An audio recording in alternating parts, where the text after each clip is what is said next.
ഗാസയിലെ ഖാൻ യൂനിസിൽ വീണ്ടും ഇസ്രായേൽ വ്യോമാക്രമണം. ഭീകരർ തമ്പടിച്ച കേന്ദ്രങ്ങൾക്ക് നേരെയായിരുന്നു ആക്രമണം. 2 കുട്ടികൾ ഉൾപ്പെടെ 5 പേർ ആക്രമണത്തിൽ കൊല്ലപ്പെട്ടു.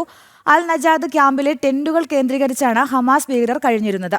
വിവരങ്ങളുമായി ഇന്റർനാഷണൽ ഡെസ്കിൽ നിന്ന് ഐസൻ ജോസ് ചേരുന്നു.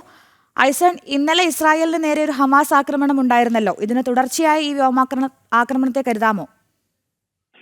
തീർച്ചയായും അശ്വതി, ഇന്നലെ നടന്ന ആക്രമണത്തിന്, അതായത് ഇസ്രായേൽ സൈനികർക്ക് നേരെ ഹമാസ് നടത്തിയ ആക്രമണത്തിൽ 5 സൈനികർക്ക് പരിക്കേൽക്കുന്ന സാഹചര്യം തന്നെ ഉണ്ടായിരുന്നു. ഈ പരിക്കേറ്റതിന്റെ പശ്ചാത്തലത്തിലാണ് തുടർ നടപടികളിലേക്ക് നീങ്ങുമെന്ന മുന്നറിയിപ്പ് ഇസ്രായേലിന്റെ ഭാഗത്തു നിന്നുണ്ടായത്. ഹമാസിനെതിരെ കടുത്ത നടപടികൾ തന്നെ ഉണ്ടാകുമെന്ന് പലതവണ പ്രഖ്യാപിക്കുകയും അങ്ങനെ അത്തരത്തിലുള്ള മുന്നറിയിപ്പുകൾ നൽകുകയും ചെയ്തിരുന്നു. ഇതിന് പിന്നാലെയാണ് ഇപ്പോൾ ഈ ആക്രമണം നടന്നിരിക്കുന്നത്. ആക്രമണത്തിൽ നേരത്തെ സൂചിപ്പിച്ചതുപോലെ ഖാൻ യൂനിസിലെ ഇത്തരത്തിലെ ടെന്റുകളിൽ കഴിഞ്ഞിരുന്ന സാധാരണക്കാരുടെ ഇടയിൽ കഴിഞ്ഞിരുന്ന ഭീകരരാണ് ആക്രമണം നടത്തിയത്. ഈ ഹമാസ് ഭീകരരാണ് ആക്രമണം നടത്തിയത്.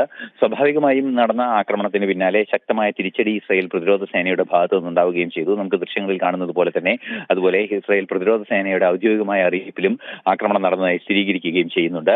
ഇത് തുടർ നടപടികൾ ഇക്കാര്യത്തിൽ വിട്ടുവീഴ്ചയില്ലാതെ ഉണ്ടാകുമെന്നും തങ്ങളുടെ സൈനികർക്ക് നേരെ ഉണ്ടാകുന്ന ഏത് ആക്രമണവും കടുത്ത നടപടികളിലൂടെ നേരിടുമെന്ന ഉറച്ച നിലപാട് നേരത്തെ തന്നെ ബെഞ്ചമിൻ നെതന്യാഹു അറിയിക്കുകയും ചെയ്തിരുന്നു. ഇതിന്റെ എല്ലാം പശ്ചാത്തലത്തിലാണ് കടുത്ത നടപടിയിലേക്ക് നീങ്ങിയത് എന്നാണ് അറിയാൻ സാധിക്കുന്നത്. ഇതിന്റെ ഭാഗമായി നേരത്തെ നമ്മൾ സൂചിപ്പിച്ചതുപോലെ 3 പേർ മരിക്കുകയും സാധാരണക്കാരായ 3 പേരാണ് മരിച്ചത് എന്നാണ് മനസ്സിലാക്കാൻ സാധിക്കുന്നത്. 2 കുട്ടികളും കൊല്ലപ്പെട്ടവരിൽ ഉൾപ്പെടും എന്നും അറിയാൻ സാധിക്കുന്നുണ്ട്.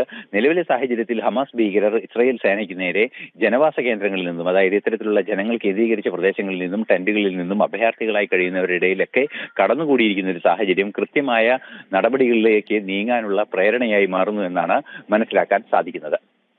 അശ്വതി.